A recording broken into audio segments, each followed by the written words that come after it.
كابتن مهند مجدي المرشح على عضويه مجلس اداره النادي الاهلي تحت السن مع قائمه محمود طاهر، يعني كلمنا النهارده يتم الترشح، شايف الانتخابات ازاي وشايف الفتره الجايه ازاي؟ والله انا شايف الفتره الجايه باذن الله احسن باذن الله، وفي روح جميله في النادي من كل الاعضاء، يعني ما لهاش علاقه مين مين ومين مع مين. واحنا يعني الموضوع اللي جاي الفتره اللي جايه صعبه جدا على النادي، لانه فتره انتقاليه تعتبر، وكمان مجلس الاداره القديم كان قوي جدا جدا جدا وليه انجازات كتيره قوي محدش يقدر ينكرها. فالفتره اللي جايه تحدي كبير لاي حد هيجي، مسؤوليه كبيره اكبر من اي حاجه. شايف ان المهمه هتكون صعبه؟ جدا جدا جدا جدا على اي حد، على اي حد هيبقى مسؤول. استاذ محمود طاهر هو اللي كان قائمه المضمون على القائمه؟ طبعا يعني طبعا التواصل حصل كده اكيد.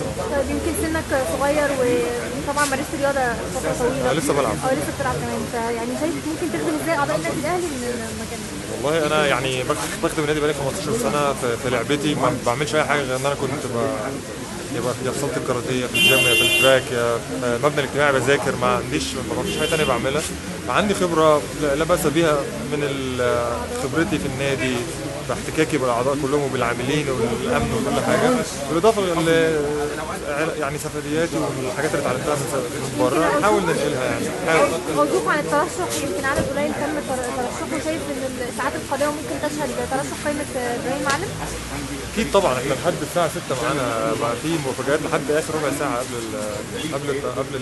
قبل باب الترشيح ان شاء الله. واذا كنتوا القائمه الوحيده شايفين الوضع هيكون ازاي؟ مش كل الحالات الوضع صعب، كل الحالات الوضع صعب ومسؤوليه كبيره، دي حاجه مش هتبسطنا. لو قائمه ابراهيم معلم ترشح، شايف اكيد يعني هو هنشوفها زي ما انا بشوفها كمنافسين في البطولات، المنافسه الرياضه منافسه شريفه، مفيش اي حاجه اكتر من كده.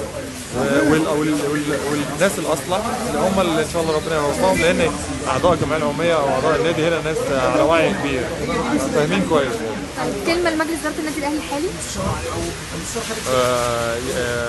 يعني كتر خيركم، عملت انجازات كتير جدا. انا بنفسي في 15 سنه اللي فاتت شاهدتها بعيني، اذا كانت انجازات في مستوى الرياضه، انجازات في مستوى الانشاءات والتقدم اللي احنا وصلنا له، لما نوصل نبقى احسن نادي. انا شايف ان احنا احسن نادي عربي وافريقي، فده يعني دي حاجه لازم نشكرهم